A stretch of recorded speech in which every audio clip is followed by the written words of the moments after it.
You talk about the best teams in the NBA. You know, we mentioned obviously OKC and Boston. And what I'm seeing the theme is the teams, you know, even the Warriors, teams that have really good depth. I think depth is the new big three, I think. Every team that has good depth, they come at you in waves. We've talked about this before on the pod where you go into that bench and you don't lose a beat when these guys come in and beat the hell out of your other team's second unit. Yeah. How big is depth now? Because let me give you an example. Last night, TJ McConnell and Jarris Walker were both 7 for 7 for the Pacers off the bench. You're not going to lose a game when two guys off the bench are doing that. The Thunder come off with Caruso and Cason Wallace, just pit bulls on defense off the bench. And the best teams just clearly have depth. Don't you think? I mean, the Knicks don't have that kind of depth. Wiggins as well. He's getting a little bit more burn this year with the Thunder. I just feel like with Peyton Pritchard off the bench and these guys that come in and play a role for the Celtics, Hauser, the depth all these is guys. Yeah. Yeah, I think depth is the new. That's what it is now. I think that's what gets you there. Yeah, you know, you got to be deep. And you got to have guys that you can count on. You know, we watched, I think it was like a week ago, OKC play Denver. Starting lineup. They're going back and forth, tit for tat. They just wore them down with their bench play. Yeah. Denver's bench came in and OKC's bench came in. And then that's when you watch and you pause the screen like, that's the difference. And that's why they're better. They just have a deeper bag, a deeper team. And that stuff really comes into fold in the playoffs, man. When somebody goes down, it always happens. Somebody gets injured. Someone's out for game 4.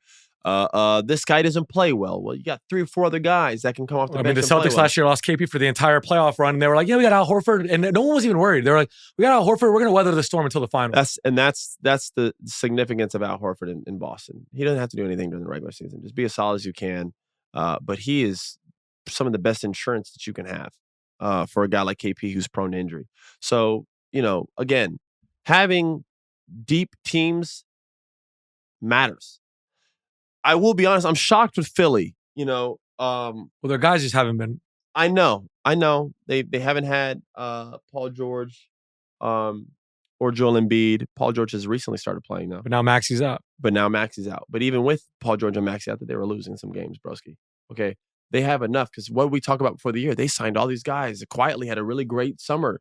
They have a lot of pieces, man. Like you got Kelly Oubre over there, and you got who else? They got Eric Gordon, Caleb Martin, Andre Drummond. It keeps going. Yeah, they got a pretty deep team. 1-6 or whatever they are is shocking. I know you don't have Joel Embiid, but damn, I thought you'd be able to figure some games out. I thought, you know, Max would go for a 40 piece here or there, or like this other guy would go here. And again, you got other pieces. Paul George comes back, and like they still haven't been able to get a win. Now Maxi's gone. Huge problem. You know what I mean? Like there is a little bit of concern over there in my eyes. I'll be honest with you. Joel Embiid hasn't played yet. Paul George just coming back from injury. Maxi's getting injured. Like, good, bro, figure this shit out. Right, like the Suns last year trying to work in Brad, but the big three weren't playing a lot of games together. And what do we keep saying? It's a long year. They'll get it right. And what happened? That long year went by pretty quick. And before you know it, the lack of chemistry started to show, and they just weren't playing good basketball. You can't just say in the playoffs we'll figure it out. They just don't figure shit out, man. Because a team like the Celtics know exactly where each other are going to be and the chemistry that they have. You can't just like on the fly. And that's because their pieces are, I'll tell you the difference right now. Celtics core weren't hurt. Their 2 guys are on the floor all the time for the most part. Jaylen Brown and Tatum just about play every game. All right? Historically. So the other players are guys who are already known for being very good at knowing how to blend in and like Drew Holiday is known to go to any team and know how to fit in and play well. That's why he was on Team USA. Derek White is the same reason. Oh, he's also on Team USA. That's why they got guys, you just like a Swiss Army knife, man. You put them out there, they do all these different things. The core, though, stayed. The difference is Phoenix, they're not having injury problems with Grayson Allen and these other guys. That's not their issue there. Their issue is with their core dudes that need chemistry with each other. By the way, Jaylen Brown and Tatum have been playing with each other forever. They only know each other in the NBA for that matter. These 3 are different, just like Paul George, Maxey, and Embiid. Bro, those dudes all want the ball in their hands and score with the ball. Maxey isn't a guy who scores off pin downs and he's a catch and shoot threat. Paul George is not a catch and shoot threat. He's capable, but a lot of the stuff he likes is ISO. We know Joel Embiid likes it. He takes more time than anybody to score. He's just like, you know, he needs the ball down there. He does his thing, jab. They all need time to score. That is not something that you just throw in the back end of the back end of the season, like, all right, we're all healthy now. Let's figure it out. Just like you couldn't do it with Brad, Devin, and Kevin. Brad was historically a guy who closed games, had the ball in his hands, go-to guy. They weren't healthy all year, and then last year just like, all right, let's go figure it out. Bro, it's not going to work like that. Now you're seeing with a whole summer and training camp and new coach and all these new things. Look at Phoenix. They're rolling right now. That's what we wanted to see, or that's what people are going to expect to see from Philly. Well, also, when you talk about Phoenix, too, they were making all these big moves all the time since Ishbia took over. And this summer, they just made that small Tyus Jones move, and they were like, this is actually just what we need, this little move. And I think that made all the difference. Just like Boston getting Drew, instead of going to get this... you know what pisses me off about Boston a little bit? When I see that sometimes Derek White is the 5th option on the team, expansion can't get here soon enough. We need some new teams out here. We need to spread this talent out. It is too much. Yeah. When Derek White or Drew Holiday is the 5th, because when KP is in there, he's the 3rd, I think. 27 last night. Right. When these guys are the 5th best player on the team, the expansion we need some new teams. There's too many good players in the NBA. We got to spread this thing out. And that's where, listen, the difference is, though, Boston has guys that when you talk about, you can throw out there and they figured out and the chemistry is great. That's because it's revolved around 2 guys that already have a chemistry. And they've been playing with each other since they both got in the NBA. So these other guys are able to just work around them. You get in where you fit in. They're also high-level IIQ players. You talk about Drew Holiday, Derek White. This is strategic. They have a team full of those guys. These other teams are based around a heavy star set. And that's the bulk of their team and only the bulk of their team, right? Where Boston has their stars and then all of the great role players. Not to say that Phoenix and these other guys don't have good role players. They have Tyus Jones, Grayson Allen, some of these other pieces. Philly has a Oubre, Eric Gordon, Andre, whatever. But their stars don't have history playing with each other. And their stars are all prolific scorers with the ball in their hands. So like last year when Phoenix has their guys hurt and everyone's just like, it's all right, it's a long year. At the end of the year, they'll figure it out. And then they all came and it looked bad. We're all like, uh-oh, they need a trade. That's to all Philly fans who just think, you're going to snap your fingers, and at the end of the year, Joel Embiid and Maxey and Paul George are just going to coexist and be drama-free, and they're going to play perfectly with each other. That's not how it works. It's not how it works. It's just not like that.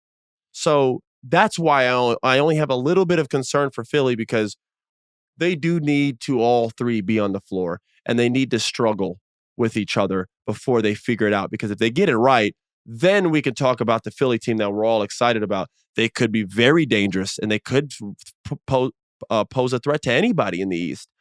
But they got to be on the floor. And right now, it looks like it's chaotic over there. Listen, man. People thinking that this chemistry stuff just happens, bro. We're still seeing it with Milwaukee. We're still seeing it with Damon Giannis.